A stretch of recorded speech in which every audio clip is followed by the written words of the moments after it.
hit the record. Looks like this could be a short one. Haha, welcome everyone to the weekly water cooler chat where we talk about all things Livepeer.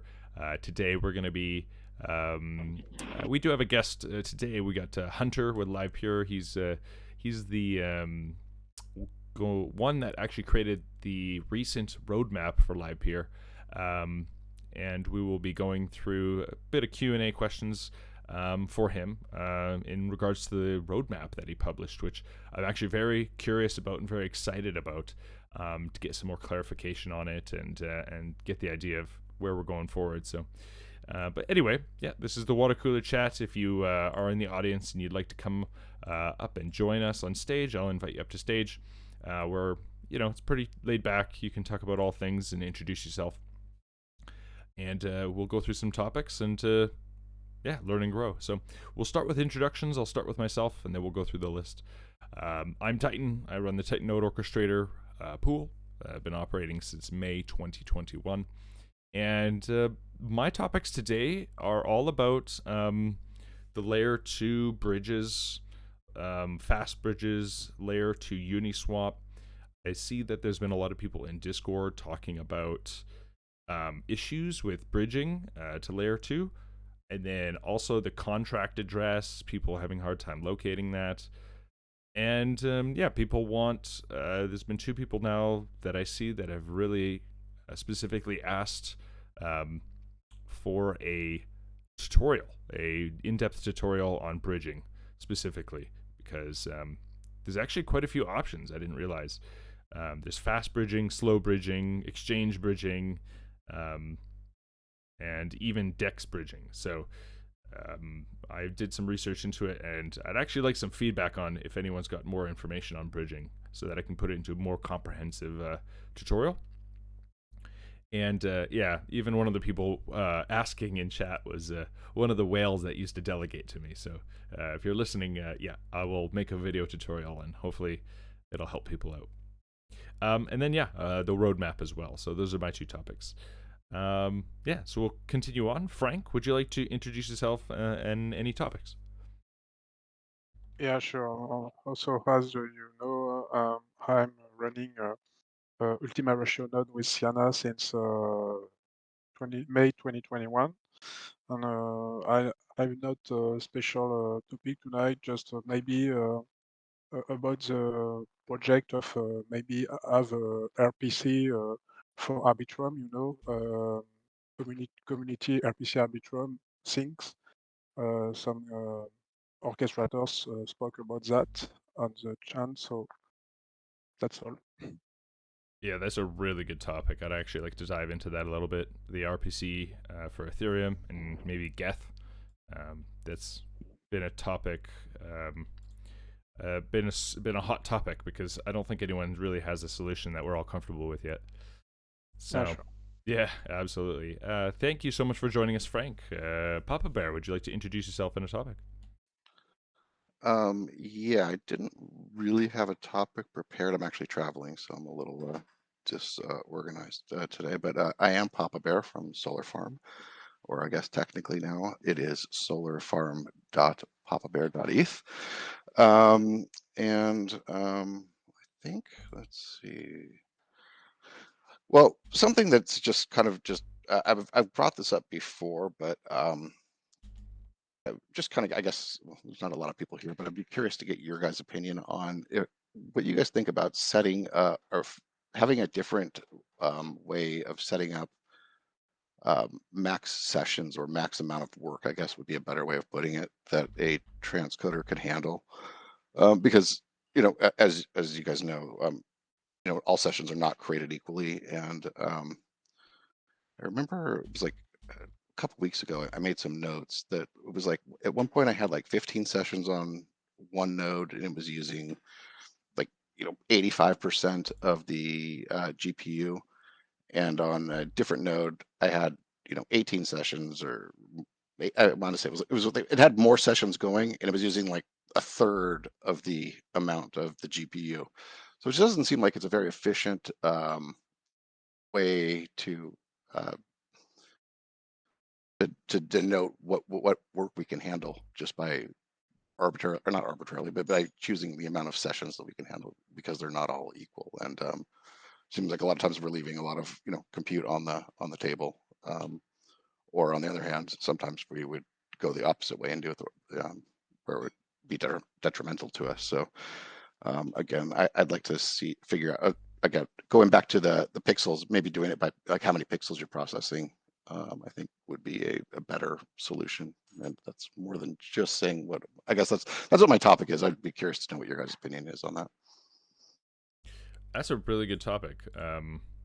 Yeah, not all streams are created equal, especially those 60 frame per second streams that come in and all of a sudden like account for a lot more. Yeah, that's a good topic. I'd like to jump into that as well. So, and Hunter will be here, so and he'll be a great person to ask for that topic at the Q&A, right? So we got a bit of a Q&A coming up. So, cool. Okay, well, what I would like to do is jump into. I'm going to be a little greedy here. I'm going to jump into my topics. And I also have a question for Papa Bear about ENS. So the first thing is, have you guys messed around, or if you're in chat, so Authority or Caesar, have you guys messed around with different layer 2 bridges other than just the generic Arbitrum bridge? Even used Binance. So Binance is considered a bridge, actually. And you can just deposit LPT directly on Arbitrum to Binance, and then you can withdraw it onto layer 1 afterwards, right?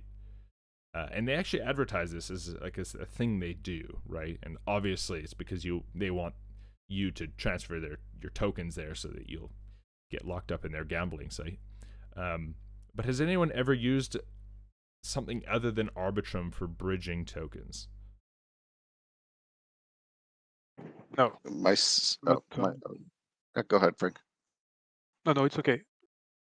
I was just going to say no. The only time I've really used the bridge was for the migration. So I unfortunately don't have anything really to add to it. We have no experience with that also, because we just did the migration, and that's all. We just move our LPT for change, for for secure the account with the ledger. So we move, but we let the LPT on the Arbitrum chain. So we never try to go back to L1 for the moment.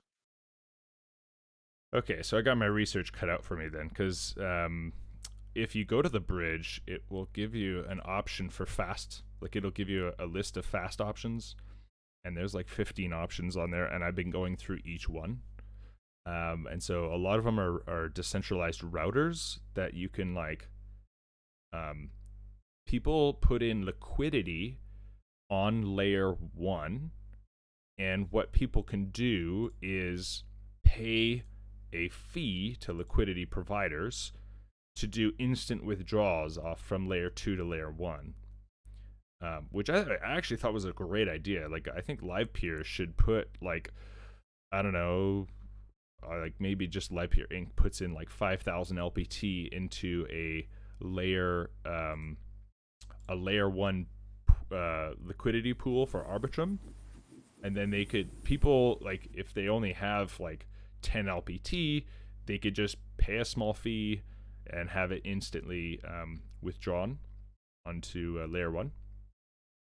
But obviously these protocols don't support Livepeer yet. They're quite picky on who they pick, so it's interesting. Hello, Nightnode and Vires. Let's continue with introductions, because I have a lot of questions about this, and I'm going to jump into them. Nightnode, would you like to introduce yourself on a topic? Hey, I think you all know me. I think there's only 7 people here. But I have really, I do, since Vires is here. I was trying to sync down Arbitrum yesterday, over the weekend, and when I rebooted, and it's going to a second drive, and Ubuntu doesn't like a second drive for some reason, and I started pushing everything over using symbolic links. So when it installs in the default location, that's actually supposed to be driver 2. It wiped everything for both Arbitrum and geth when I restarted my computer. Is there anything that, like, any flags you need to keep this persistent so it doesn't just like delete, or is it always going to just delete data when you do a reboot and you have to sync from scratch? Wasn't breathing. So your topic is about syncing Arbitrum nodes. Is that correct? Yeah, Arbitrum and geth, because I lost data for both of them. So I'm just curious about if there's a flag or something that I might need, or however they have it set up. Well, unfortunately, I can't help you there, but maybe Vires can. Well, we'll do an introduction of Vires. Vires, would you like to introduce yourself in a topic?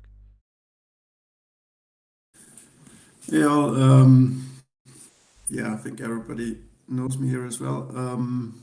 No topic from my side as usual. I mean, yeah, I guess maybe we can talk about the ENS update, which, by the way, your video really helped me setting this up, Titan. So thanks for that. Yeah, no worries. That was just like something I figured I'd put together. As I went through it, I was like, well, if I'm going to do it, I might as well record it and do my best to explain what I'm doing. So yeah, hopefully it helped. Oh, and I will mention Nightnode and Vires. There's never a bad time to introduce yourself, even though we know you. This is being recorded, by the way, so anytime you can introduce yourself, remember, give that opportunity, even if it's short, and never apologize.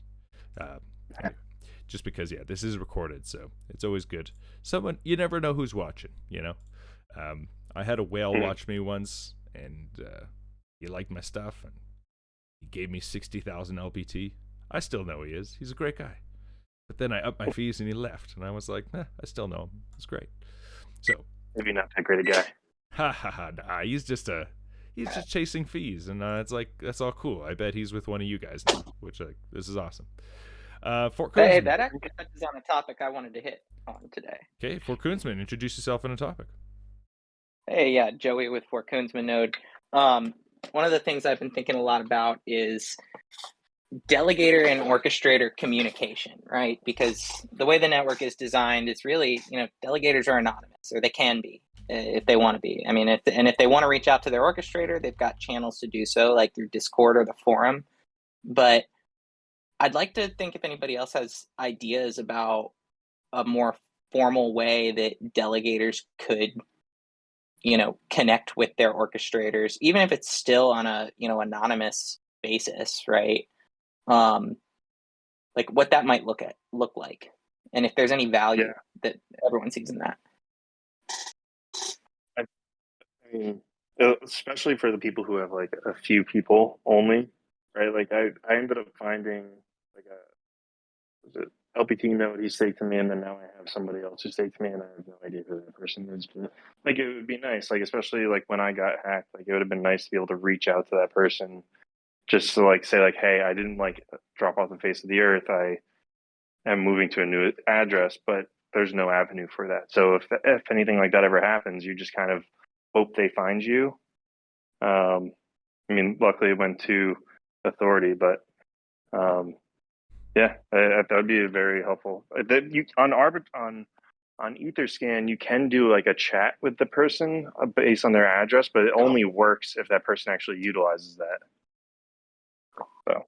Well, that's the problem. I mean, it's only going to work if a delegator decides to make that jump, right? Like, they're going to have to want to communicate with the orchestrator. But like one of the things I was thinking about adding to my website was like a delegator support page or something where delegators could sign up to maybe a mailing list or create some type of Telegram bot they could subscribe to. I was even thinking about adding like a chat or polling type feature where, let's say, hey, I am thinking about updating my reward cut or fee cut from 50 to 60.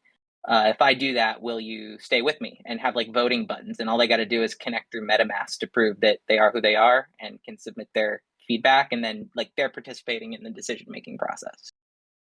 Yeah, which honestly, that particular thing, right? So I had the 0% cut, and then, but I had the 60, I think it was like 66,000. Then it went down because the person took some out and everything. But I still had all this stake there, and I wanted to go to like somewhere between 2 and 4, and but I was afraid. I was like, the person might leave. I'm getting a ton of streams just because they're here, and then once I left, Authority Null, who ended up getting the stake, has a 4% cut, and the person just went there. So I was like, "Fuck! I could have had a cut this whole time."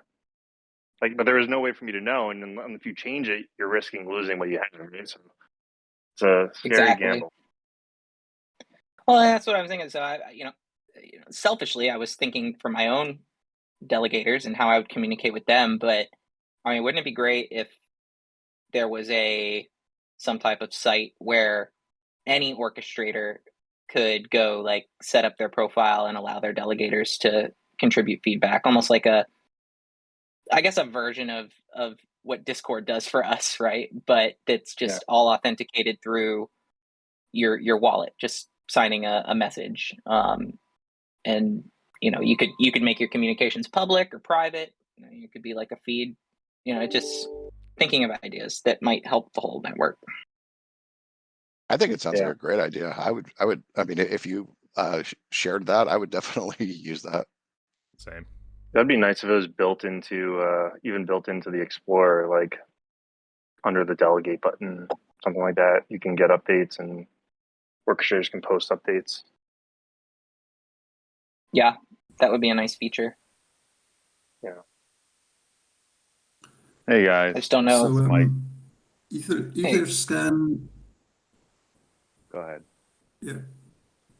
So Etherscan introduced this chat feature recently. If you just go to a random address, on the right side of the address, you have this icon message, this address on BlockScan chat. So basically, through that, you can send a message to a random address that you don't really know. I mean, for that, you have to know that this address is taken with you. But if they will ever check Etherscan, they will see that they have an unread message that way. So that's maybe something that you could use. Yeah, it was what I was saying earlier, because I think I got that idea from you actually. So I did message that person, but like unless the person actually pays attention to that, you're basically talking to a wall. Yeah, so wouldn't it be cool to have a feature like that where Yeah, but I think it's a website. Sorry, go ahead. Yeah, no, I mean, yeah, but if you have a website, the person has to pay attention to the website, right? So there's still always this this hurdle that the person has to be interested in actually communicating. And with Etherscan, you at least have like a tool that probably everybody uses. So if they even like check the gas prices or maybe check on their transaction, they will probably see that they have a message. So that is probably really like the best option, unless they pay attention to the Livepeer forum or the Discord where you will advertise this website, right? But otherwise, it's hard to make your delegator pay attention to whatever you're sending to him. I wonder if there's a way to like kind of tie it in, like if you were to do it through whether it was your website or if it would be really cool again if it was somehow integrated into the Explorer, but where it would also like ping them or leave a message for them on Etherscan, so just give more of a chance of someone seeing it. And again, it's not for everyone. I mean, some people just want to stay, anonymous. So that's what I was thinking is anonymity is the key, right? A lot of folks don't want to be bothered, but I think, I was thinking along the lines of like dropping a LPT in somebody's wallet with a message. They go look at Etherscan and say, hey, contact me at, my website as part of the metadata in the actual transaction or something. Whereas, that way it's something going to go right to their wallet directly, and they may be able to look at that transaction and trace it back and say, oh, I need to talk to this Livepeer orchestrator here or something. These are all assuming somebody even wants to talk to you, right? But that's all fresh ideas. Mike is all on that guerrilla marketing. Mike, why don't you, while you're here, why don't you introduce yourself and a topic you'd like to cover? Mike Zuper, running an orchestrator node for 30 days, 40 days now, trying to scale up and expand.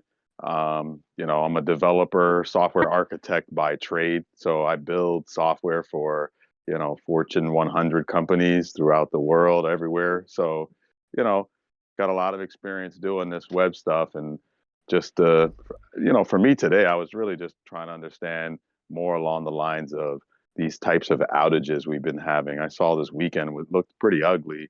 I don't know what actually happened or why. And it seemed to be, these things happen. It's happened probably a couple times since I've been on now here 30 days doing this orchestrator thing. So that's really all I wanted to talk about. But what's up, everybody? It's Monday. Cool. Thank you so much for joining us, Mike. Pleasure to have you. Just for clarity, you're talking about the test scores, right? That we're all failing. That's the outage you were talking about, or was there something else that I missed?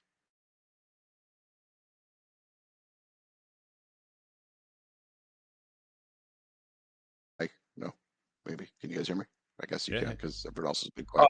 Oh, sorry, I was talking on mute. Yeah, the Explorer was one part, right, and then the other part was the constant chatter around alchemy and the alchemy's causing issues and arbit running personal nodes and all that kind of stuff. So I didn't know if they were related because alchemy happened to have a problem this weekend. So I don't know if you guys touched on that at all.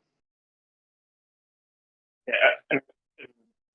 Now that we're starting to look at like personal nodes, Vires, who's been running his for a while, have you been able to quantify like how much bandwidth that node is really going to pull in? Like how, like if you're going to put it on on a dedicated server, like what should you be looking at for the bandwidth cap so that way you can kind of min max that? Or you're saying that it runs at about 30 gigs.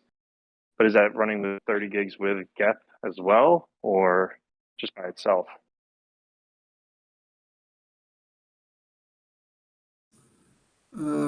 So I'm running geth and the arbitrum node on the same server, but like geth by itself only uses like 15 gigabytes memory, whereas the arbitrum node uses like 30 plus. So together, yeah, you're looking at least 45 gigs of memory that you'll need. I'm not sure if the arbitrum node would also run with less memory, if it will just use like more disk space in the end, because it has to write stuff to the disk more often. But yeah, that's like my data points that I have so far. Regarding network traffic, there's really not a lot of change. So most of the traffic is from the geth node, obviously, because the arbitrum node doesn't really have a lot of peers, right? So there's not really any issues there. So for the geth node that you're running, did you actually do it in light mode, or are you doing an archive? Are you doing a full node? Like how are you syncing that guy? Because to me, that makes a big difference too. I'm just using the full sync. So basically, yeah, syncing from scratch, but that really improved with the recent versions in geth. Like 2-3 years ago, it was a pain, but now it's quite fast, and also the disk space is really reasonable, in my opinion. Well, what I was looking at was running it in, I mean, I look at the Livepeer transactions that go through Arbitrum, and it's not really like querying historical block data, right? It's literally looking at the for things like gas price, etc. So like if you ran a geth node in light mode where it's not even a full sync, it's just grabbing, keeping the most, like the last 10 days or 7 days of transactions in memory, you probably can reduce your footprint significantly. I've been tinkering with that this weekend. I don't have anything good to report yet, but at least that's my line of thinking. Yeah, I'm not sure what kind of data from L1 the arbitrum node needs. Maybe there are like some checkpoints that it needs to do for like deposits and withdrawals. So it's best to probably check in the arbitrum Discord and ask them if a light node would also work. But just for Livepeer, I That's think true. you would be fine with using Infura or like Alchemy for the ETH node, because yeah, you won't do that much queries, so you wouldn't hit your limits even with like Infura. So that would be fine, I guess. Oh, you're saying run an Arbitrum node against the Alchemy or Infura as the L1 provider. Yeah, exactly. I'm Oh, sure I that would see. work. Yeah, that could work too. I didn't try that. I didn't even actually consider that, but that's probably easier to get an Arbitrum node up that way. You might run into some problems during the initial sync with some rate limits, because I'm not sure like how much data and where it's pulling the data from. So I would pay attention to that if you're gonna try that. Yeah, I think this is a nut that we all could somehow divide and conquer. Like I don't really think it would be difficult for us all to solve this together or individually rather. We really got to find a way to get a common community solution for this. I'm definitely going to keep digging in here. Very cool. I'm glad this topic is coming up because yeah, that was Franck's topic as well as the RPC for Arbitrum and different solutions that we can come up with for getting reliable Arbitrum nodes up. Does anyone else have any other suggestions when it comes to Arbitrum nodes or how we as a community can solve this? I know we talked a little bit about doing some like a load balancing or like failover rule where we, a couple of orchestrators kind of join in, make a node, Arbitrum node public just to this one endpoint, and then we can all kind of share it, and then so we have some failover resistance, and even if there's 3 or 4 nodes, we could all point it to this spot, and if one of them goes down, then we're all still good to go. Yeah, I like the idea of that. I still want to do it, but for me, I first got to get the node up and running and get some metrics around, how much how much usage it would get from a given orchestrator, et cetera, before I would be able to make it public. And I wouldn't even charge anyone for it. I just want to be able to get the metrics and the telemetry so I can properly cost and size this stuff out. So, I mean, again, if it becomes a burden, like he said, I don't know what it was, like 40 gigs of RAM to run a node. That sounds like it would be very expensive to run. But if there's a low cost approach, then that's really what I'm looking to get out there and see if everybody in this crew can benefit from it. Yeah, So- for whatever it's worth, Arbitrum they have an update coming out. They haven't put a date on it yet, but I believe that's going to reduce the requirements to run a node and should generally make it better and more stable. Like it'll be based on a fork of geth rather than something that they've rolled themselves. So hopefully that will fix some of those issues. So That's good to know. I'm a little confused because my Arbitrum node just finished syncing like 5 minutes ago, and I just tested it and it seems to be working, and I'm only using like 6 gigs of data or 6 gigs of RAM running it. There's a cache size that you can set in the node and how much it's going to keep in memory, and it's a balance between like I forget Vires, I forget his name. He was speaking earlier, but he basically you can cache a lot of it in memory to make it fast, but then when you need to start looking at block data, it'll start reading from the disk, which tends to be very slow. So your settings may just be caching a smaller subset compared to what the config the other guy was using. Okay, understood. Has Livepeer so considered for opening up a RPC node? Like, I mean, we're looking at doing a community one, but like has Livepeer considered? I mean, you guys have all these servers, right? I mean, I don't. I can only speak for myself here. I don't think that's something that there's much appetite for. We obviously do run a lot of our own infrastructure, and we do have some nodes internally. But I would push for that to be a community effort. I think if anything, we want to be moving in a direction that reduces the community's reliance on Livepeer Inc. rather than increasing it. So that's just my 2 cents there. So Listen, then the realities though is, having all this centralized infrastructure, I started to really question Web3 in general this weekend as I'm setting all these nodes up and provision. My stuff goes down, like it's local to me as an individual or an individual operator, but man, it's going to be very hard to stay decentralized as you start to scale all of these independent services. Yeah. I'll jump in here real quick because Hunter, thanks for joining us. What I will do is actually get you. Hunter has agreed to do a bit of a Q&A today about the Livepeer roadmap that he published. So he is our guest today as a Q&A participant. So what I'll do is we can hop back into the Arbitrum RPC conversation a little bit later because we could probably go on for a while about it.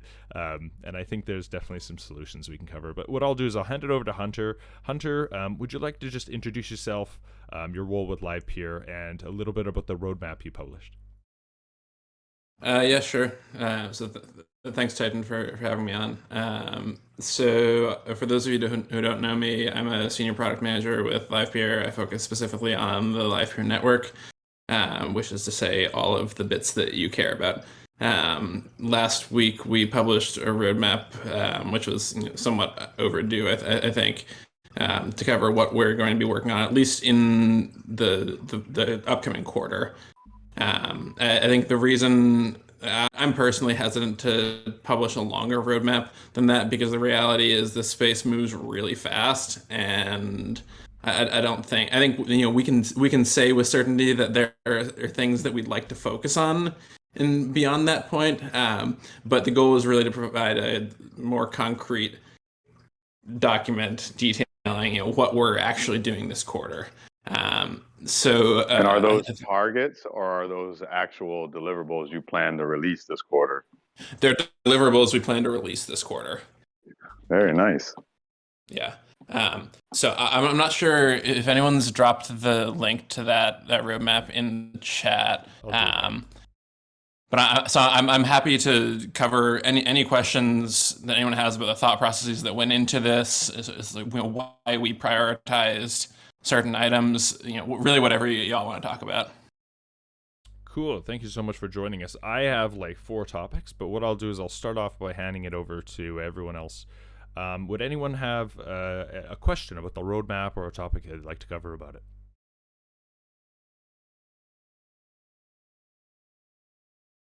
The one thing I was just curious to see is, you get a lot of feedback. You have a pulse on the market, obviously better than what we do. Just curious to know is what's the number one feature that the team is most excited about as they look to release this? Where do they think the changes that are most impactful in this next quarter are going to be had? That's a really interesting question. So I guess there are a few ways to look at it, right? Like one is the changes to the protocol that will be the most impactful, and there's the changes to the video workflow that will be most impactful. A third is the changes to more user-facing bits like the Explorer that will be most impactful. And the fourth is, of course, is what is the most impactful overall. In my opinion, I think the most impactful point here will be the user experience updates to promote healthier stake distribution on the Explorer. I think this is the point that will be felt most directly by both orchestrators and delegators, and in my view will have a pretty significant impact on how stake is distributed within the network. And in terms of longer term adoption of the network, something like low latency transcoding positions us much better in the market than we currently are. Opt-in telemetry will help a lot with stability and or identifying at an early stage any issues that are cropping up, like in our broadcaster config, for example, or in your individual setups. But I do think that the changes to the Explorer to better display protocol incentives are going to be the most impactful, broadly speaking. Very cool. I think that's really good. I'm really happy for this roadmap. I was really happy to see some of the changes. I know Vires and I had been talking a little bit about the trailing, or like an ROI feature on the Explorer, and you kind of had mentioned that in your roadmap. So the next question I have for you is, how do you see calculating ROI, and what do you believe the outcome should be from that? Yeah, so ROI is a really interesting one because it's kind of tricky to calculate in the context of Livepeer. Specifically, future ETH ROI is basically impossible to calculate, because there is, like, unless you can predict demand, you can predict uptime, and you can't really get a comprehensive view of what a given orchestrator's earnings are going to look like. However, what you can do is do trailing ROI and say, okay, over the last 30 days or 60 days, what has the ROI been for a given amount of stake? Even that is a little bit fraught, because by adding that stake, like if you can imagine, like Orchestrator 1 has 100 LPT staked, has been receiving a certain amount of work, or has been receiving a certain amount of fees, so on and so forth. And then you like want to display to a delegator, okay, what happens if you had staked 100 LPT to that orchestrator? Well, that's a little bit tricky because stake influences stream distribution, right? So the best you can really do in terms of that sort of calculation is to make some reasonable assumptions and try to get a very good approximation of what it would look like. And so I think that's generally how we'll approach it. I think one of the most important things to note here is that once we have settled on an exact calculation, and I think that we're generally going to aim for just reasonable assumptions about what that would look like. We do want to start ordering in orchestrators by ETH ROI in particular. And I think the value there is that if you dig into the protocol incentives, really delegators who are profit maximizing should seek out orchestrators who are high call, low stake, high performing. And ETH ROI is really the best reflection of that. And we want to encourage delegators to choose orchestrators that are meaningfully contributing to the protocol. And so there should be a bit of a balancing effect there. Does that answer your question, Titan?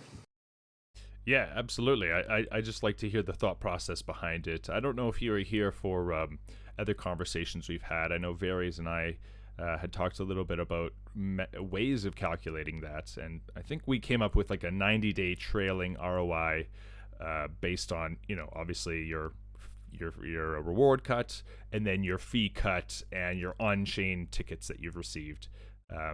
That would be the best way to calculate your trailing ROI. And then my only comment on your thought process, which, correct me if I'm wrong, which is trying to give a delegator projected ROI, and I actually think that's in my opinion, a bad idea.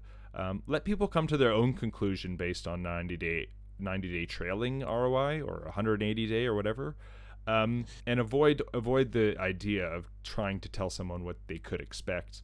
Oh yeah, I agree. I think, just to clarify what I meant there, what I'd be trying to convey is, like, if you're gonna say trailing ROI is highly dependent on stake. So if we're going to even show trailing ROI, the trailing ROI for an individual delegator depends on the amount of stake that they could have allocated during that trailing time. if that makes sense. Well, Like there's no like absolute trailing ROI. There's trailing ROI dependent on stake. what do you mean dependent on stake? Because like if you delegate to 2 orchestrators, each have a 5% reward cut for the LPT, you're going to get the same in both delegators. The only thing that changes is your ETH fees relative to the amount of stake that you might be diluted. So so in that case, pushes more traffic to certain nodes, right? Like 5,000 LPT to one person might bring them from one average stream to like 3, and then that might impact how many tickets you get in a month, which then will impact your trailing ROI. yeah, Right. That's what I'm driving at. Like ETH LPT ROI is a little easier. Yeah, LPT is much easier because it doesn't matter what orchestrator you choose as long as they have the same reward cut. But that automatically then, the only differing factor that we care about then is that the ETH fees are what really adjusts that ROI, which is, like you said, what's in line with what we want people to be chasing to begin with, right? So right. I think that's, I don't know, I was going to write up a little forum post about my thoughts on this, but I think you understand. Yeah, I would definitely encourage you to do that though, because it's like I like the roadmap, the high level roadmap is set, but like something like the exact calculation of ROI, which impacts how delegators make decisions, and is still being discussed. So if you're interested in providing an opinion there, or I would love to hear it. I think it would be great to have some community involvement there. Yeah, I think Vires posted the actual calculation months and months ago of what that would look like. So I'll repost that and maybe put some thoughts around it. And yeah, I would say that I do want to keep ETH ROI and LPT ROI separate and specifically order by ETH ROI. I personally feel like that's the way to go because I think that ETH ROI is the more effective way of selecting for high performing orchestrators. Rather than, yeah. So, yeah, I do have a comment on that. I mean, first of all, I think ETH ROI is like currently far less important and like significant compared to LPT ROI. And what will happen if you order by ETH ROI is that you will have like a small, maybe high performing orchestrator with, let's say, like 500 LPT staked that just got lucky. He got a winning ticket. So because he only has 500 LPT staked, he will have a crazy high ETH ROI, right? Now that one will be at the top. The ROI will be like in the thousands of percentages, and everybody will stake to it, expecting those 1,000%, but because everybody stakes to it, everybody will get diluted, obviously, and the ETH ROI will return back to normal. So I think that's exactly right. So another I see a huge issue in like, displaying or ordering just by ETH ROI. So the other thing too is like luck right now is a very wide ranging factor, right? So you can also have people who, again, like what Vires is saying, is like there's people who have like 20 LPT stake and they've gotten like a quarter of an Ethereum so far, right? And then you have people who are on the other side who haven't done anything, right? So it's like you're also going to be end up punishing, like invertly punishing the people who have shit luck and don't get anything. Wasn't that why they have this probabilistic micropayment strategy? I mean, isn't that the whole point? Is that it's a lottery basically for your ability to get more tickets based on your streams, right? Like, I thought that was the whole reason. Like, they didn't want to like directly relate it to the financial parts, right? Well, that's really the point of doing, like, you would ideally select a reasonable period over which that should be balanced out. Like I couldn't imagine us like doing ROI over 15 days is when luck plays like a big role. I think you'd be looking at more like 3-month 90. ROI. Yeah. Yeah, but I mean, I don't know. I mean, Hunter, was the whole probability of probabilistic micropayment supposed to be a lottery, or was it supposed to be a way to eventually average out a reliable payment system? Because the way that it currently is it's like a casino. It's you can either win 100 times in a row or lose 100 times in a row. Well, I mean, that's.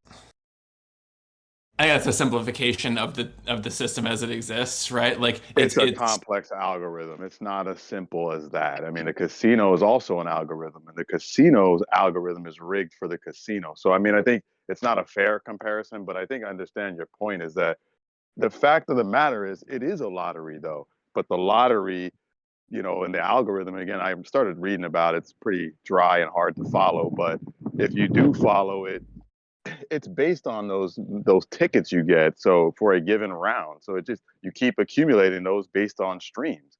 So I think getting the streams is probably more to the advantage in the lottery than luck, right? Luck's going to happen, but getting more tickets is always better in terms of odds. Yeah. I mean, house always wins, but you always win.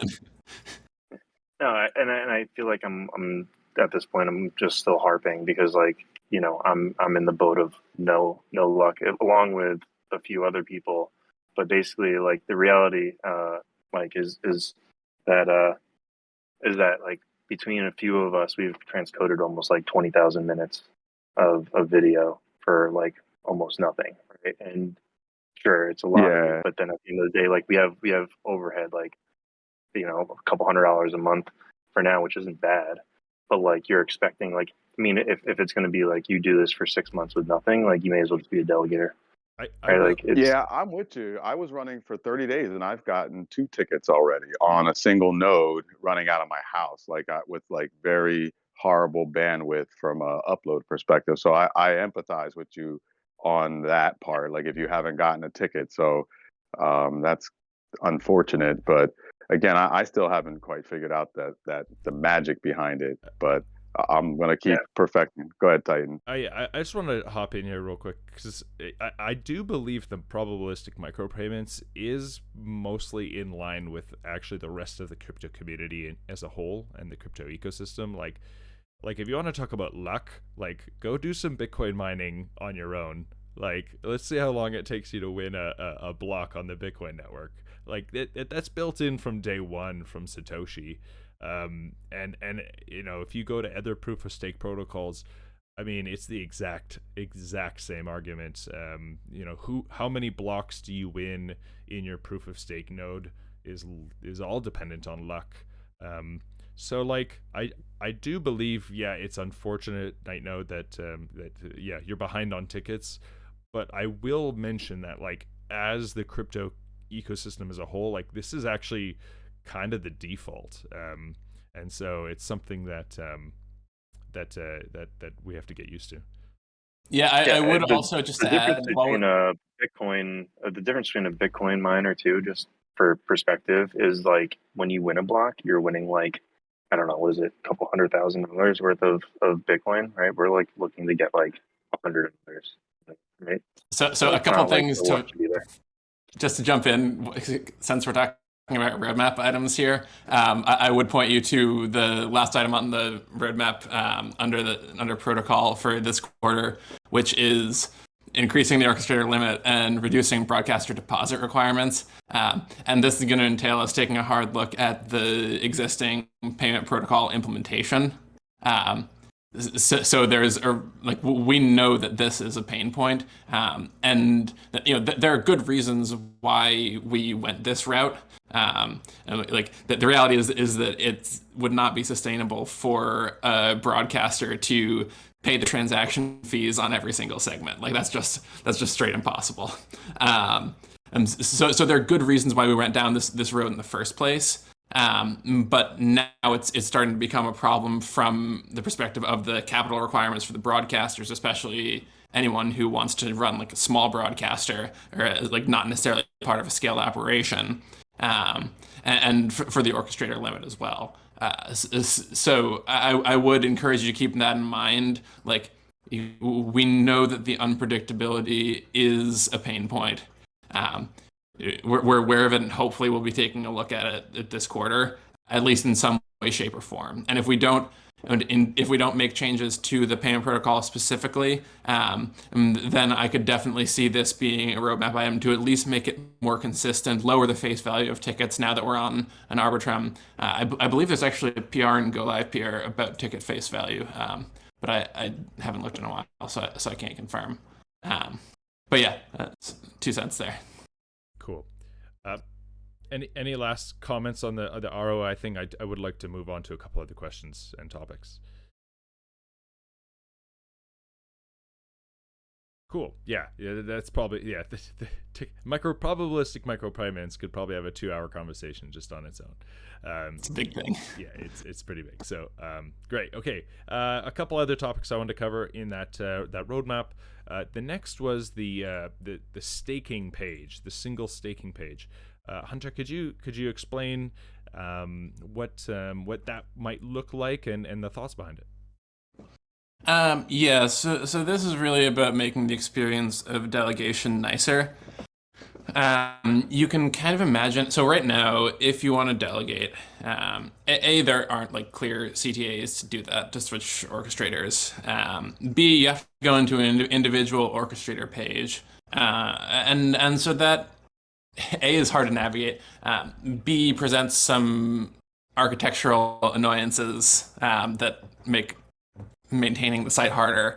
So the goal here is something a little bit more like Uniswap's IPS UI, where it's a simple orchestrator agnostic UI for delegation specifically.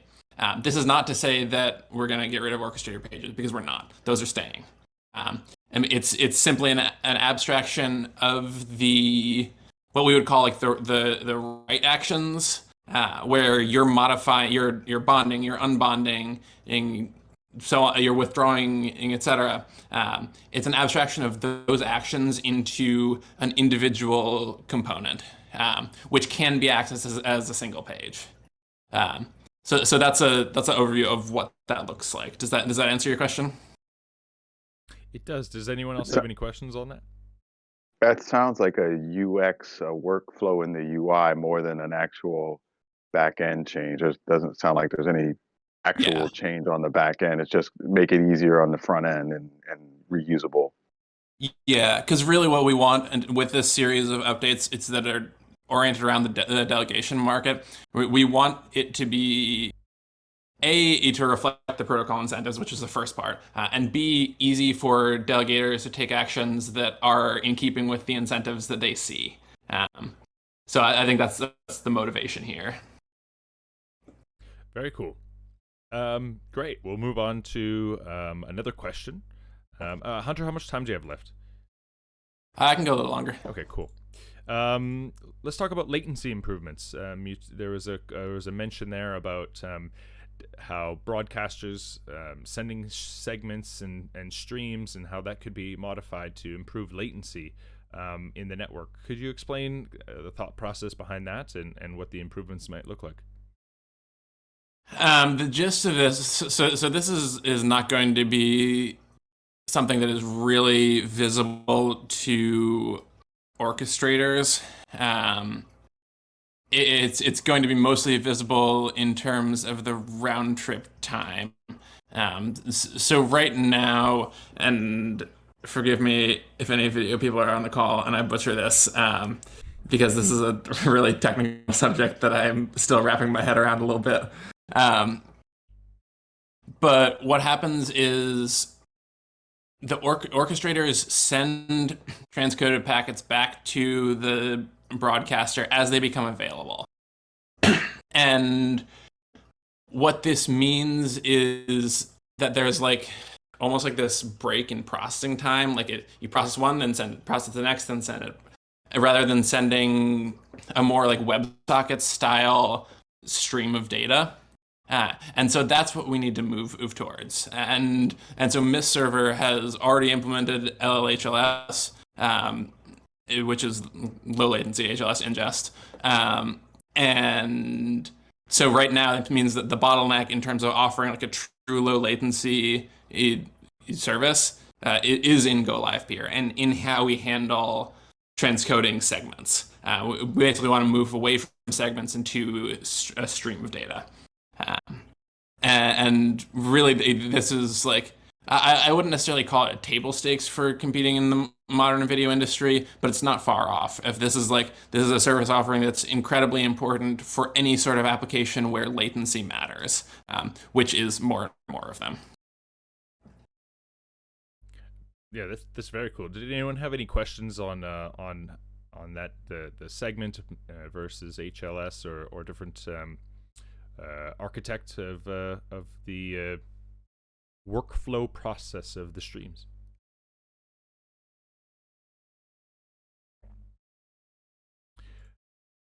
Yeah, that was a really I did like how we can improve the Livepeer system to be more competitive. That was one concern I always had about Livepeer, was that it needs to be not only 10x cheaper but also 10x better than what's on the market, and it can't be less. It has to be better. Right. And so, and I think that's a really unique bit in the market, right? Is that like the 10x cheaper on like a very specific subset of actions in the video workflow isn't good enough. You need to have broad coverage of all of the types of things that you would do. Especially because we're operating from a place where this is bleeding edge technology, and folks in the traditional video industry are really concerned with reliability, with quality. So we need to be able to compete there as well. Yes, yeah, it's got to be 10x better on almost every front. Otherwise, it's very, very hard to get adoption. And so that's very cool. Yeah. While I look through any other items in this roadmap, does anyone else have any questions about the roadmap or about the future of Livepeer? Speaking of what we talked about earlier with the, because of the RPC nodes, right? I think one of the questions that's been asked a lot is why there's so many requests that are going out with Livepeer, right? Like we're getting rate limited all the time and stuff like that. I think there was an issue opened for that, but just out of curiosity, if you guys are planning on reducing it, like I don't know if there's a need, like is there really a need for as many requests that are going out currently with Livepeer? Yeah, I think there's an issue open for it. To be honest, I haven't taken a deep look into it. If that's a big concern for you guys and it's starting to cause pain points, so we can definitely try to prioritize it. It just hasn't been a priority for us, frankly. I mean, it's at least for a lot of us, it's become like a main reason why we're starting to look at like making our own, just because it becomes like a point where it seems like we might be getting dropped based on certain limitations for the rate limits and everything like that. So that's when we started to look at the community nodes. Yeah, I hear you. I don't think it's the rate limit, though. I mean, I think Alchemy in general has like some issues with arbitrum. I mean, lowering the RPC calls would probably allow us to go with Invura as well, which might be more stable. But like one reason why there are so many more RPC requests is just because of the amount of blocks on Arbitrum compared on ETH. Right, on ETH you have an average one block every 12 to 13 seconds. And like on Arbitrum, you basically have one block per transaction. And there are a lot of transactions sometimes. So that's why you need a lot more RPC calls in the end, because you need to keep track of the blocks.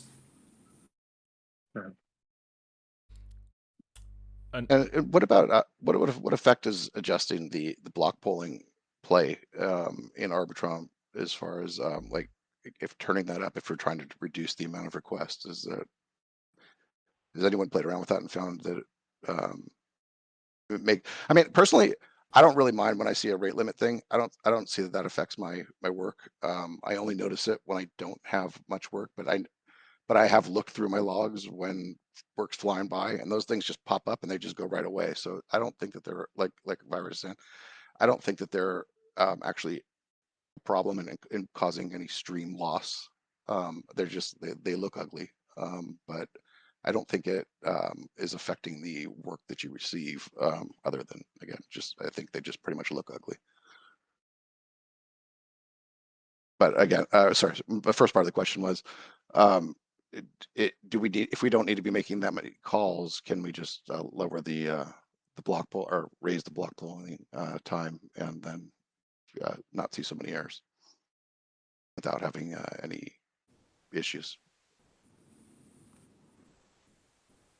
I've tried that. I think I had it set to 15 or 20, and I mean it lowered the request a bit, but like not by much. Let's say like maybe 10% or 15%. But I still had issues. So, but I think that's just in general with Arbitrum. And when you say Maybe- issues though, but you just saw like, but the errors would come up, but it wasn't actually affecting your work though, right? When you say you had issues. I don't think it was the rate limits. I think the issues were more like that sometimes just Alchemy stops working. And I mean, I have a lot of issues with rework calls that I had to manually do them. Sometimes like my sessions just drop to 0. And since I'm running my own node, I don't have any issues with the rework calls. I don't have any issues with dropping sessions. So everything is just a lot more stable. Yeah, I second actually that. I switched had away from reward call Alchemy. issues too. I had reward call issues as well. Go ahead, Titan. Sorry. Yeah, I'm just going to hop in here because that is a top. I want to still stick on the roadmap just for a couple more questions for Hunter. Also because I like recording this and then playing back the questions on YouTube.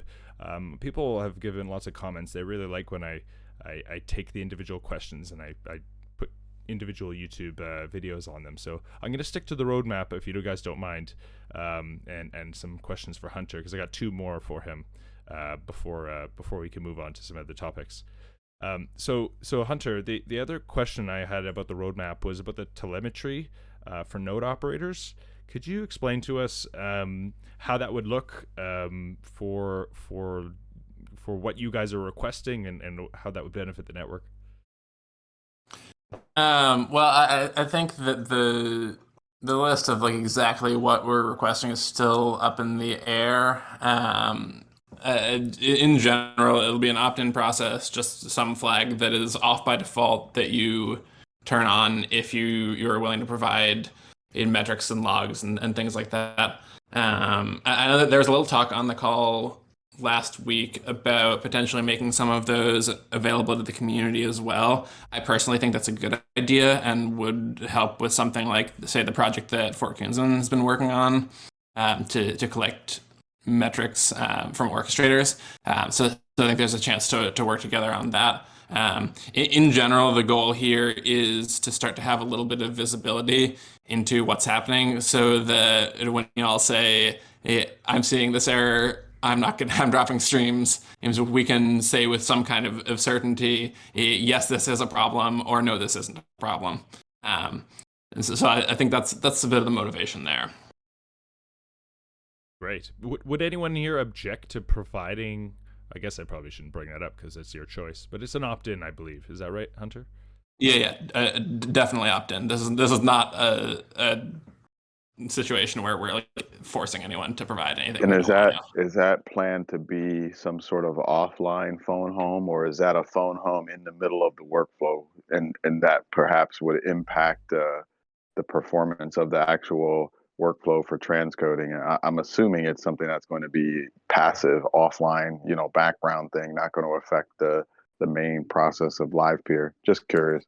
That's what I would assume. The spec for that hasn't been completed yet. So I think there are some implementation details that are up in the air. But I would say that I would expect that every effort would be made to avoid any impact to the Livepeer process in terms of memory usage or performance or whatever. Okay, cool.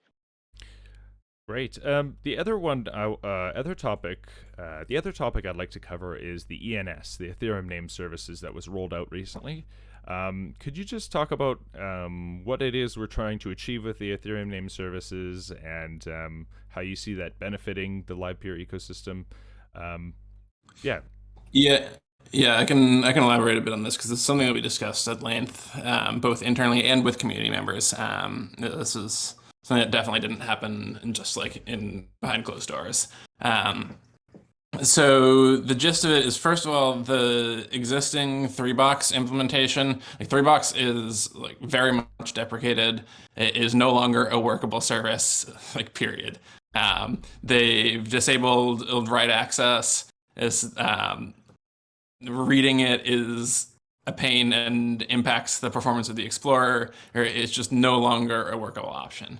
And so then that raises the question, like, okay, well, if people literally can't update their profiles, that's a massive problem. But B, knowing that, what options do we have to replace it? Something that I'm particularly concerned with ENS is the fact that you do have to pay for them. Now, there are some places where you can get free subdomains, and it's for just the cost of gas, so that helps a little bit.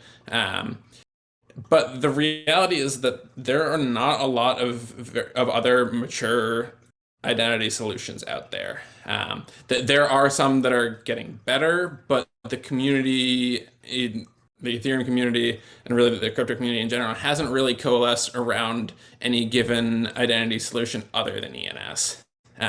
And really, like, my intention in terms of the product development of the Livepeer Explorer is to at some point enable an additional identity solution, whichever becomes the community standard. But right now, it was just like we're sort of between a rock and a hard place. It's like, do we just leave the status quo where people can't update their profiles? Or do we implement a solution that, while it may not be perfect in terms of cost, at least gives people a good option to update their profile and is significantly better for the performance of the Explorer? So I'm happy to answer any more questions on this, but that's the gist of the thinking. Do you know, they were saying that arbitrum or ENS is looking to support arbitrum, and that way you can get it on the side. Are you aware of any time frame that they've mentioned regarding that? I don't think they've committed anything publicly. I just know that they have said repeatedly over the course of the last few months that they are working on A, off-chain resolution, and B, L2 support, both of which would be really helpful in terms of the cost that you all bear. Mm-hmm. Just as a comment, I think in general, these are probably items on your roadmap that's going to pop up as the world evolves, right? This stuff's really immature, so you're probably going to be coming up with a new implementation down the road. I don't know when, but as fast as the industry changes, we'll be having to keep up. Exactly, and thanks for that perspective, Mike. Because I think that's exactly what we're dealing with.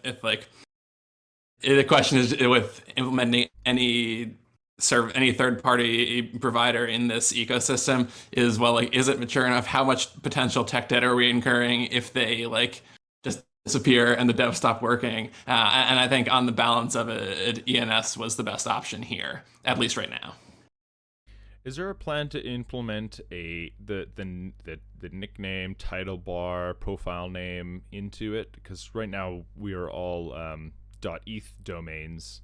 And when I created my tutorial, there's a section called notice, and I thought that might be a good spot for a profile name. Do we plan on adding a profile name so we can modify that? That's a fair question. I think that's something, if you could create an issue in the Explorer repo, that we'd be happy to evaluate that. I think it makes sense if that's preferable. Yeah, that's the best answer I got there. Great. GitHub issue incoming. Cool. All right. Do we have any last comments, questions about the roadmap, the future of Livepeer, or anything else on topic or off topic for Livepeer, or for Hunter? Sorry. I Hey, have a question Hunter. regarding that. All right, you Sorry, go go first. ahead. I'll go after. No, you go first. All right. Regarding the Explorer, like, will there be some sort of preview or something that we can test before it goes live and give our feedback? I'm curious to hear more about this idea. I'd be interested to hear what the goals are here, and generally what you think would be accomplished by this, because that would be a pretty drastic change to how we've historically operated, which doesn't mean that it's a bad change, just that it would create an entirely different dynamic in the workflow. So yeah, I'm interested to hear more. Yeah, just because, I mean, it's like the only real way to access the Livepeer ecosystem right now. And so any change that you will make there might have a huge impact. And also every bug that is there. And so I think it could be in the interest of like the ecosystem and decentralization, open source, that like you give the orchestrators a chance to give feedback on big changes, like a new sorting mechanism, or like the ROI that you're going to display. Yeah, so here's where I'm at with that, and this answer is gonna sound a little bit sassy, but I think that there is no reason that the Livepeer Explorer that the Livepeer team produces needs to be the only Explorer. It is, like, fundamentally, it is just a wrapper for a bunch of contract actions and a bunch of information that's contained in the contracts. And so I believe someone, maybe it was Marco, who just like created a site for orchestrators to inspect their own configuration and like see some of their history, and that's been making the rounds in the community. I would personally love to see many more efforts like that, and I think that's the best way to give orchestrators a voice. That, like, there is no reason that, like, you know, we're obviously going to continue developing it, but like, it doesn't have to be the best option for viewing what's happening on the protocol. And I think in the long term, there should and will be many different options to view this. Does that help at all? I like it. I think that's great. Yep. Sassy. Okay, let's end off with one last question, and this question is very broad, and from the previous guests I've had on here, they've considered it difficult, so I'll throw it to you, Hunter. And the question is, what is your definition of Web3? Where do you see Web3 going? And how does Livepeer fit into it? Go ahead. That's an interesting question. I think that Web3 is a complementary stack of open source protocols that leverage crypto economic incentives to align in actors that are distributed geographically, socioeconomically, etc.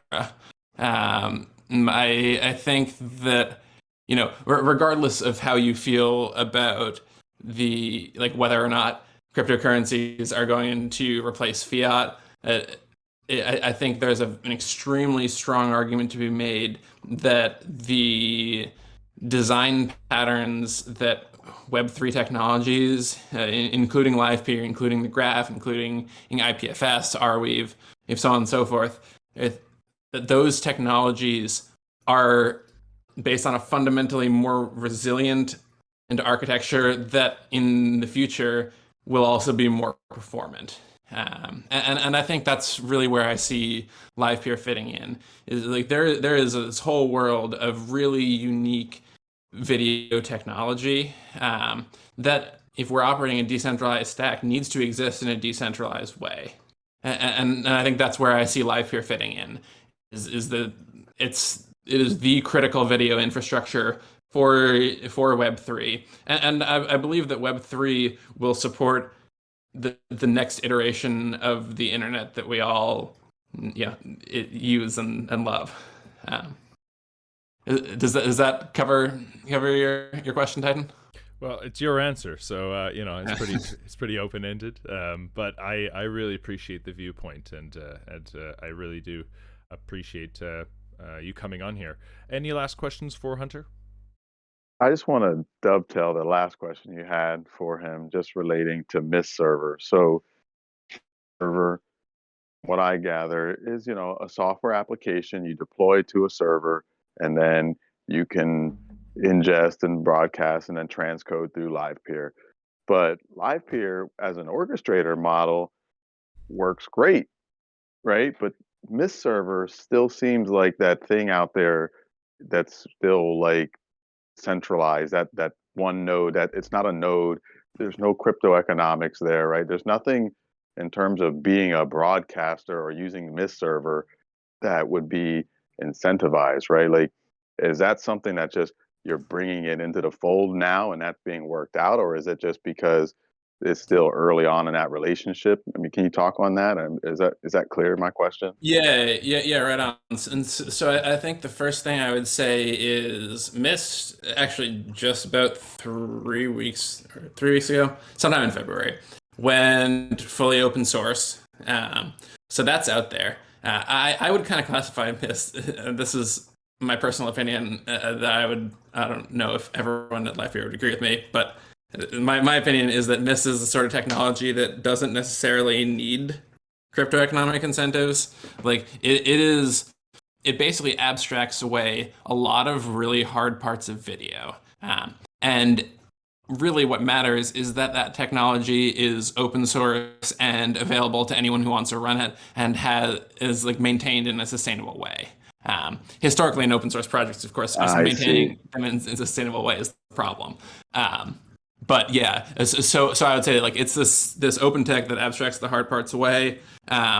It does tie into the Livepeer network in that a broadcaster is more likely than not going to need some kind of a media server.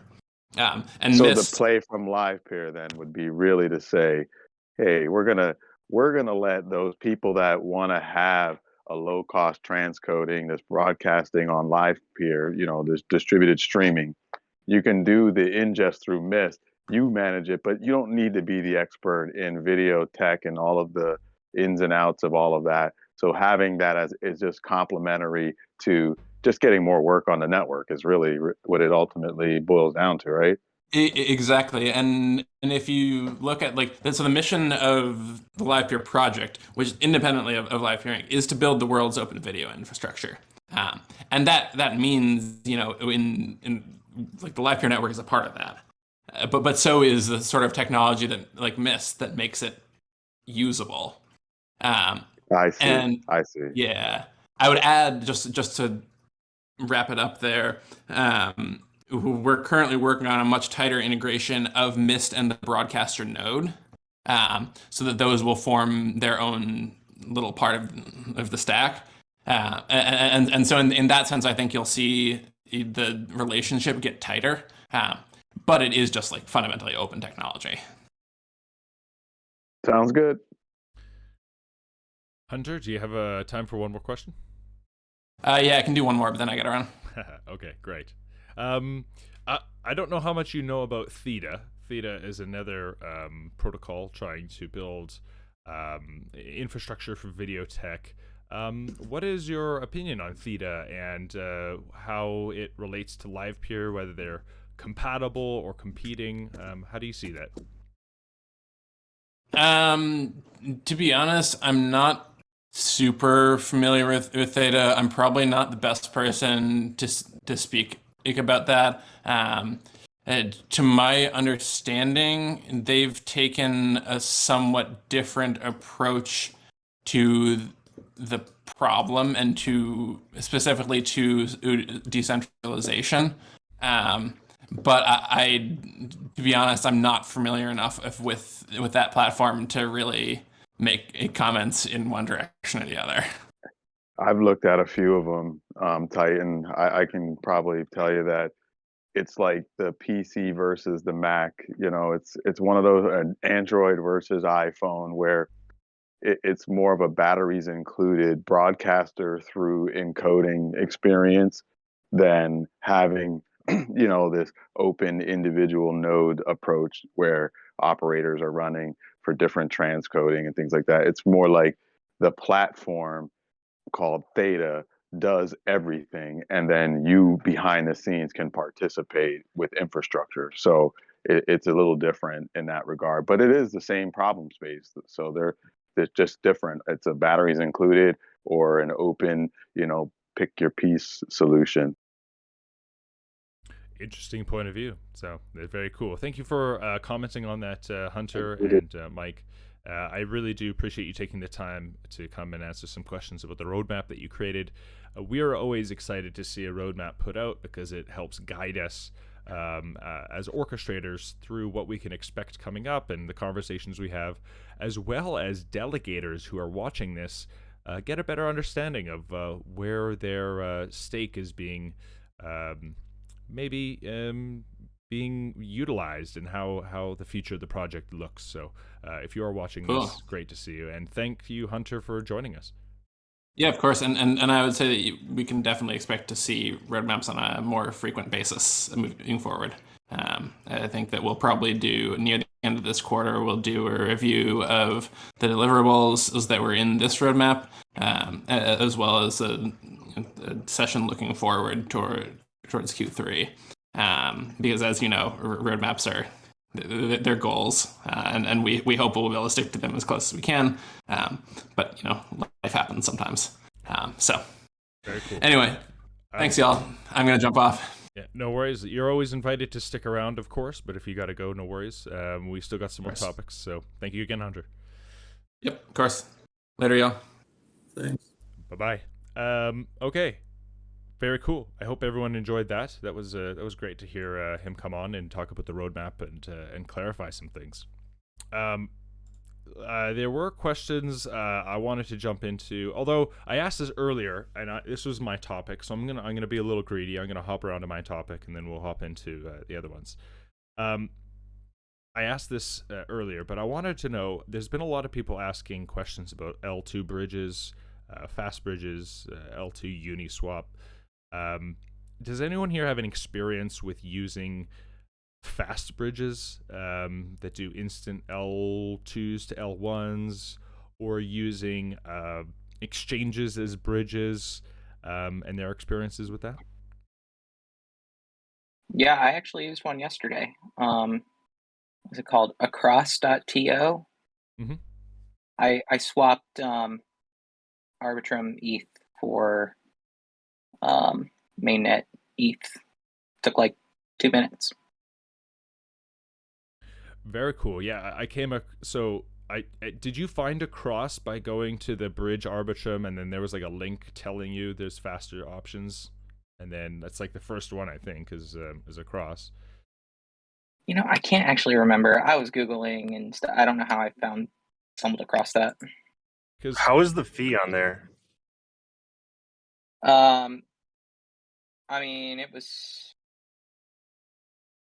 Let me go see if I can find the transaction. I'll tell you. I will. Like in comparison to using the bridge, I mean. The fees. I don't know what the fee is on the regular bridge, so I don't know how to compare. The liquidity providing fee is actually quite low. I was quite impressed actually. It's only like 0.5% or something, or like 0. Yeah, I meant like the gas cost. Sorry, I meant the gas cost center. Because if you do like a bridge, I did a ETH bridge back over, and I think I paid either like $10 or $20 to come back over on once you were able to claim it. I will say I went to go start making a tutorial on this stuff because there's been a lot of questions about bridging, and I went to go use the across bridge, and I saw that the fee was 0.72 ETH, and I was like, that's $2,000. and I realized gas Wow. price was 1,500 Gwei. So I was like, oh, this is just one of those moments. This is not realistic. I don't know how anyone. I don't understand. The bull market is back, guys. The ETH is back to 1,500 Gwei. I'm so glad we're on layer 2. But yeah, so that was just a layer 1 gas spike problem. That wasn't realistic.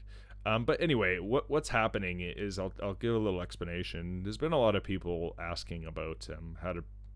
I mean, people are having a hard time even locating the Livepeer 2 layer contract address because they can't view their LPT and their MetaMask account, and if you want to use the bridge, you have to import the LPT contract address, and it's lots of people are getting very confused.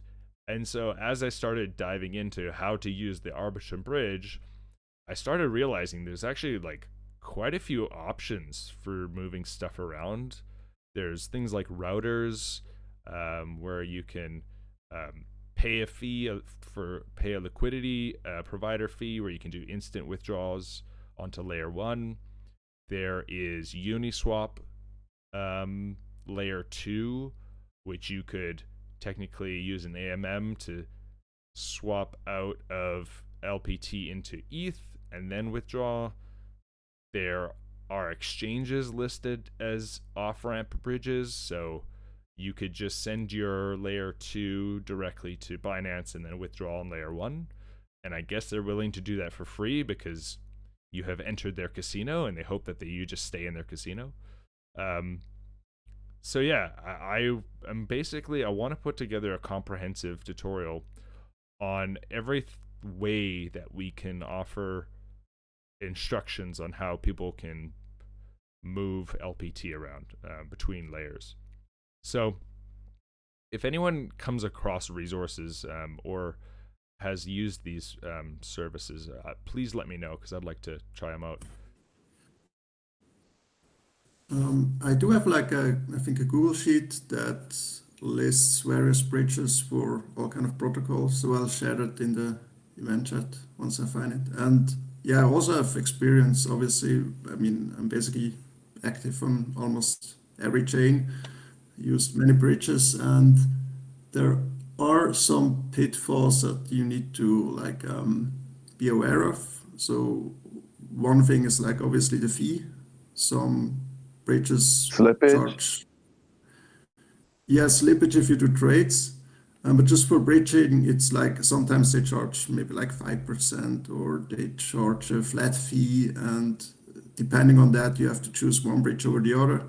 Another thing is sometimes they give you like a pool token back that gets exchanged to the real token. Now, one issue that comes up is that on one side of the bridge, the pool is empty. Let's say there's no more ETH in the pool, no more LPT in the pool on the ETH side. So now you're stuck with this useless token that you can only redeem to the real Livepeer token once the pool is full again. And you definitely don't want to be in that situation. And so there's a lot of stuff that you need to be aware of, unfortunately.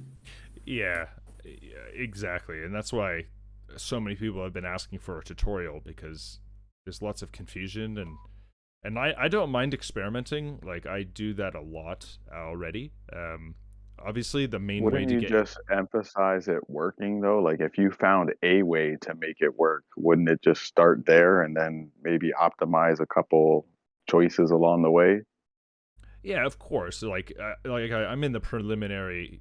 I'm always in it to find the nugget to help people, right? So like the first thing is obviously how to use the Arbitrum bridge, because that's just like avoiding any routers or liquidity pools. So like, great, let's start there.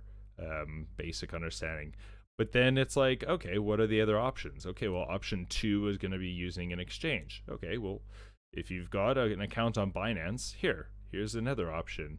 And then, but most, I will just say, and this will be in my tutorial, most routers or like liquidity providers between bridging don't support LPT. So It's not even really an option right now. But anyway, I'm trying to dig deep so that people get a good value. Well, when you want us to pull you out, let us know, because you're going down a deep rabbit hole, my friend. Yeah, man, dude, I love rabbit holes. I'm all about them. Me too. I'm in them. Yeah, man, dude. That's why I'm here. The fact that we're in this chat right now, we're all in the same. We're in a rabbit hole. Dude, we're all in the same rabbit hole. That's right. Yeah, man, we're pulling on roots down here. This is great. Are you good with that topic, or can we switch to another one? Of I have course. a quick question, unless you do. No. That's I just wanted to get. It sounds like there's been no. It's still so new. Which like I said, Vires will send me that info, and if anyone comes across a bridge or a product or something, please let me know, so that I can publish it in a tutorial. That'll be the end of my topic. Yeah, Mike, do you have something you want to talk about? No, I just wanted to know how many of you guys are using Docker. Like, I started playing and switching. I have like a virtual private server that I have running right now, and I had a node running at my house, and they were just manual installs, just set up, following the instructions and running on a Linux server. I didn't know if you guys actually were using Docker at all for any of the infrastructure. Are you running it just the way that Titan Node describes it, or because the documentation on the website, it's really not good for Docker deployment. So I was just wondering how you guys were faring in that area.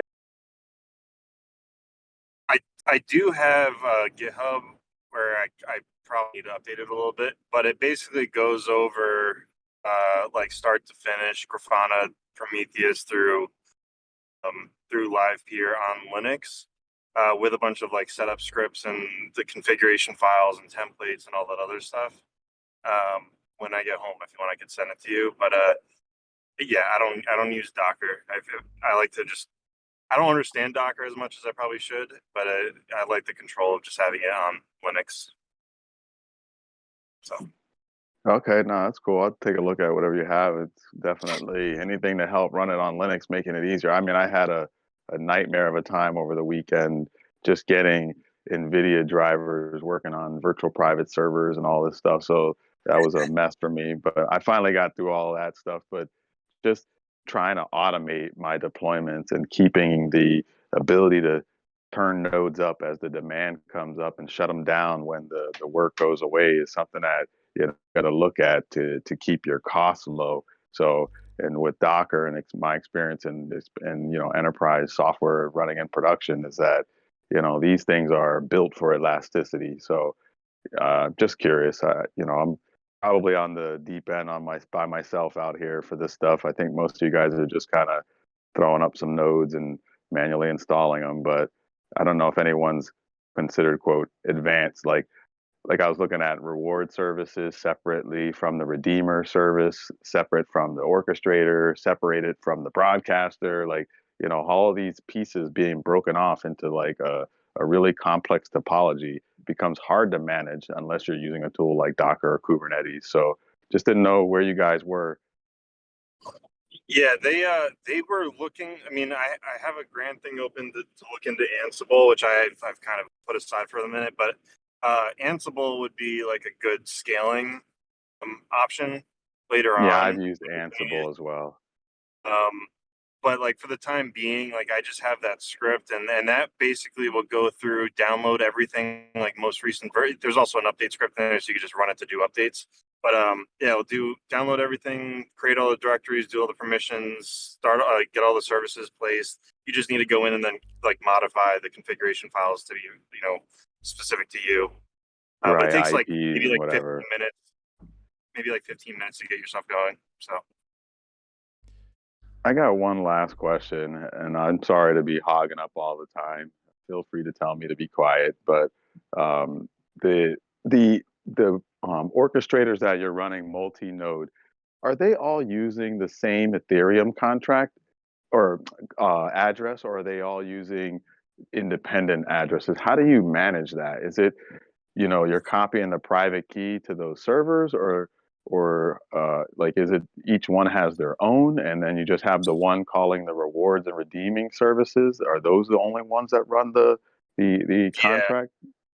So if it depends on what you can run, either one. You can either put the same address, the same key on every single node that you have, and then run as a standalone, and it only reports to itself. And that way is very easy if you need to like take it up and down, make configuration changes, like do all that stuff, throughout the the day. But if you're doing a redeemer node, which is what a few of us are running currently, basically I just throw whatever random key is on there. Usually I'll pick something that I at least have control over, just in case I ever, for whatever reason, need to access that wallet. And then it all just reports back to one central server that has the actual key on there. Depending on how some of us have it, it's either very ultra lockdown, and I think Titan is he has it where it's like very controlled. Some people just have it on a VPS server. But the only thing with that, ever need to take that redeemer down for anything at all, you're taking down every single stream across every single node. Even if you just restart it, it will drop everything instantly and then come back up. So the redeemer and the reward service, are they run together typically, or do you keep those separate as well? No, redeemer and reward service. So the redeemer basically handles any and all transactions that you would need. There are some issues with it, which we have some GitHub issues open, which is if you're running a redeemer, which has the ability to run transactions on your, for your Ethereum account, like if you wanted to invoke reward or change your orchestrator configuration for whatever reason, that one doesn't have, if you're using the redeemer flag, it doesn't have those options built into there. So that's like a little bit, but basically it does handle everything. It does all my reward calls. If I get a ticket, it'll do the ticket redemption, stuff like that. Okay, cool. Yeah. Oh, Nightwolf, I see you linked my February 14th. Oh, this, you already made an issue for this. Yeah. Sorry, I thought I threw in another one. Thanks for commenting on that. Yeah, hopefully they'll fix that. Yeah, for real. Cool. Yeah.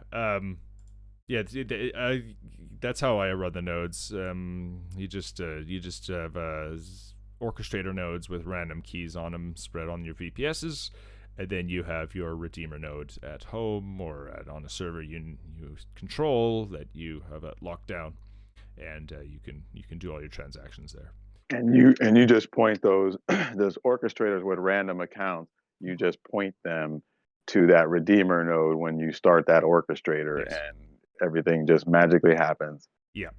It calls the redeemer node and says, "Hey, are you willing to receive tickets on my behalf?" And the redeemer node goes, "Yep," and then away it goes. And then anytime you receive a winning ticket, the node, when you win a ticket, the node that won the ticket, wait, hold on. Tells the redeemer he did it so that he actually can get credit. That was the next question I was going to ask. So what happens is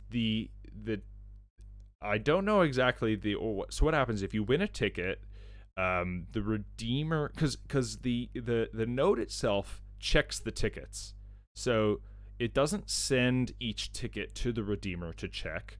It checks it locally, which is proper, but as soon as it gets a winning one, it sends the winning ticket hash to your redeemer, and then your redeemer stores that winning hash in its database to be redeemed. Because what happened is my redeemer had gone down, or there was an issue with it, but luckily the redeemer holds the winning ticket so that you can redeem it. I don't know, however, if you were to lose control or access to your redeemer, if the winning hash still gets stored in the node that isn't actually running your reward service. It probably is in the database there, so you could still It retrieve is in there. Yeah. It would be in there. The question would be is could you go to that node and invoke it to send it to the Redeemer again? Like that part I don't know. Yeah. As soon as you connect it to the Redeemer, it's automatically going to try and send. It's automatic. Yeah, it's automatically going to try and send that ticket, the winning ticket, to the Redeemer. In fact, if it's not connected to the Redeemer, it drops all streams, and we'll just reject streams because it has nowhere to send winning tickets. But if it has one stored, it should send it. If not, you can just manually copy the redeeming ticket and put it over into a node that has transaction ability. Yeah.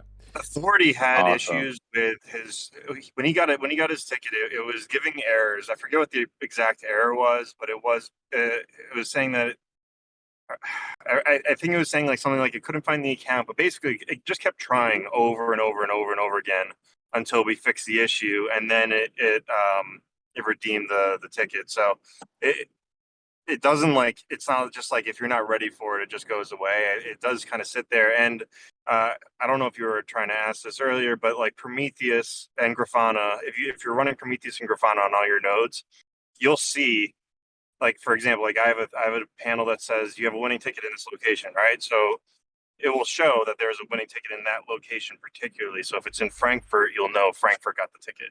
So Cool. Nah, all good stuff. I keep the deluge coming. All the information you guys have been posting for me in Discord has been good too. So keep it spraying. I love it. Yeah, if you've got a setup configuration with Docker that you find works well for scaling, please let us know or make a forum post about it. We'd be really interested in reading it. Yeah, I'm trying to perfect the parameters for each of the individual services because they're not well documented. So I find myself digging into the source code and the images that the Livepeer group publishes to Docker are not documented and are not comprehensive. So like they give you like a base template if you want to start with, which is like really anemic and doesn't do anything, or you got to use their published ones, but you don't know how they're built or what they do. So it's very, very difficult. But I think manual installs are probably better right now. But as I get closer, I'll definitely share what I have. Is the Docker? So the Docker image, when I spoke to one of the developers for it, and I was asking about the Docker image, it's literally just Ubuntu with Docker or with Livepeer put on it. He said it takes like 6 hours for him to compile the image because when he creates it and like sets it up, but it is literally just Ubuntu. Yeah, because that's what I had set up a Docker image with Ubuntu, and then I would just load up the Linux version of Livepeer on that, right? Yeah. So I've used Docker, but I don't specifically use the Docker image. I just load up Ubuntu and run Livepeer on it. It is also not compatible with Windows Docker, by the way. It is purely meant for a Linux Docker instance. I found out. Well, there you go. Part of I want to. We got about 5 minutes left here. I want to tie off on one last topic, which is the RPC nodes, Arbitrum.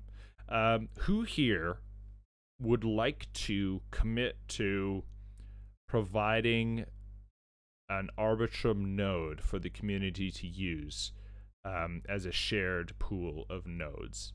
Now, like, obviously, I don't want to put anyone on the spot or make you commit to something, but just out of interest, like, if we could get the Arbitrum node to run on like under 16 gigs of RAM or something like that, or is there interest in doing this where we can spin up our own nodes, or are we just going to spin up our own and deal with it ourselves?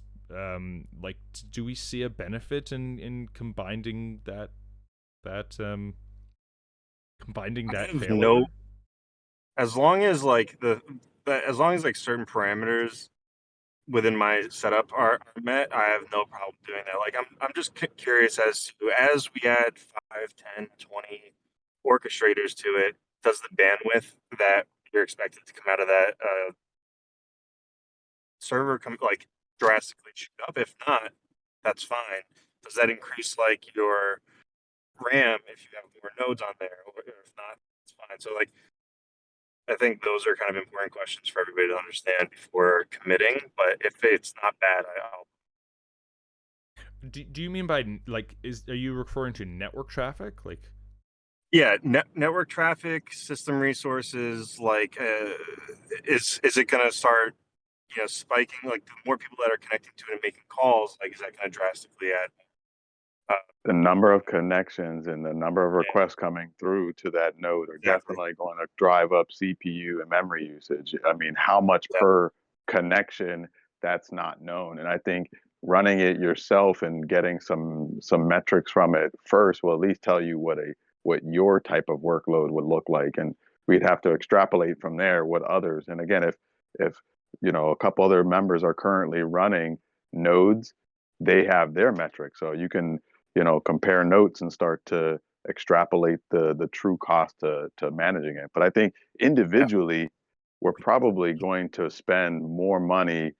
If you look at the total money spent from all of us in running individual nodes, it's going to be greater than it would be if we consolidated our money and focused on a highly available resource to do that. So, but again, I don't know how you guys are in terms of longevity in this project or whether the project itself has longevity, but I believe it does, and I think I'm going to invest some of my own resources to do it. But if we could pull together, I'm for that as well, as long as it's something that we all have access to and we can make sure it's always available. I mean, I spent $20,000 on layer 1 fees so far. So, I'm pretty. Yeah, you guys are nuts, man. Doing that layer 1 stuff. I joined right at layer 1 and I set it up initially. And I was like, oh, dude, I'm not running this like this. This is crazy. So, but man, God love you guys for running that layer 1 so long. Yeah, it was interesting. I think Franck and Vires and Papa Bear, Vires probably knows a lot of the pain. He's been here a very, very long time. Okay, well, what we'll do is maybe we'll get some metrics on what an arbitrum node takes. What I was thinking is what we would do is you spin up your own node, you point to your own node, and you use your own node as the primary. And that's what everyone does. But then what happens is you just have a failover to somebody else's node. And so that way you're using your own, you're managing your own, you're not just piggybacking off other people all the time. And we can. No, that's a good idea. And then it's a buddy system. Everyone pairs up, and then as a cluster, we all stay up. Yeah, and what happens is everyone to their left, you have them as a failover, and so we're not all going down at the same time, piggybacking off of someone else's node. It's you fail to the left, and then if that one fails, you fail everyone to the left, and then what happens is you kind of it might get complicated. I don't know how easy it is to set that up, but.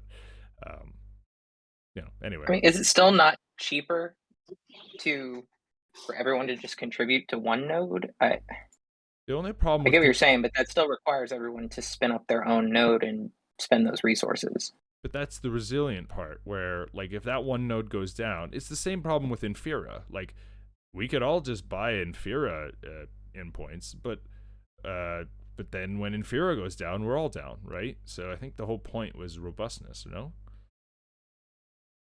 Yeah, I wonder how much Anchor has the ability to do private endpoints for services. I think you just need to deposit an Anchor coin or something like that to their.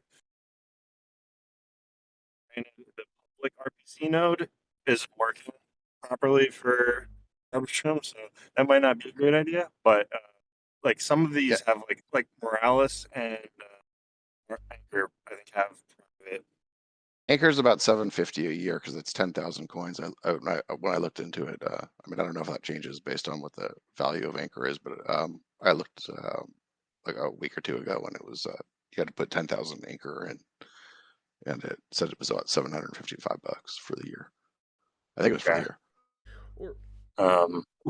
Or was the idea I was like, all right. I was like, I'll grab my new NVMe and start spinning it up over here.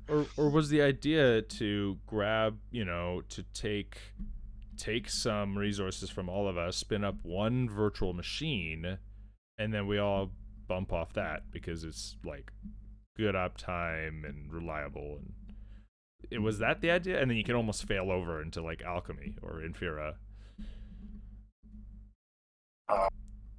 Man, it seems like if there were a few people running them, and then there was a load balancing thing going on, or at least some sort of failover, that would probably be fairly robust. I also just don't know, like, how often is it that Arbitrum is having a problem and it's not necessarily Alchemy or Infura? Because I tend to notice that they all seem to have problem at the same time whenever they have problem. So Yeah. so there's that too. And then even if you're running your own, I would assume then you're probably out of luck also. Yeah. Well, it sounds like this is an ongoing solution and problem. So I'll leave it at that. We can continue this conversation. I have one little just fun thing to throw in since we're talking about L1 and L2. I just happened to notice this morning gas was expensive when I was looking at Marco's page that he made, with what the price would be on L1 versus L2. Just to give you guys just even though there's problems with L2, just remember that this morning doing a reward call could have cost you $5,800 this morning at one point, or claiming a ticket could have been $7,341. So versus $2 and $1.60. So there's there's some stuff to keep in. I mean, just a steak would have been $3,700 this morning. So something to keep in mind. Yeah. Jeez. Yeah, I mean, again, that was like at that specific moment, and you could obviously have waited and not have to do it at that time, but it gives you just an idea that sometimes some of the growing pains, even though they suck, maybe decent trade-offs at this point, although not great for reliability.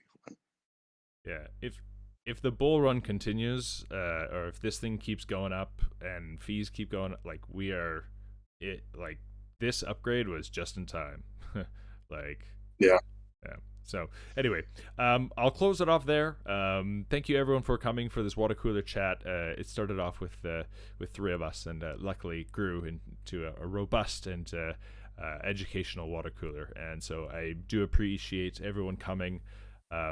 It's been a great week, and we got to see Hunter, and it was really good. So thank you all for coming, making the world a better and more successful place. And we will see you all next week.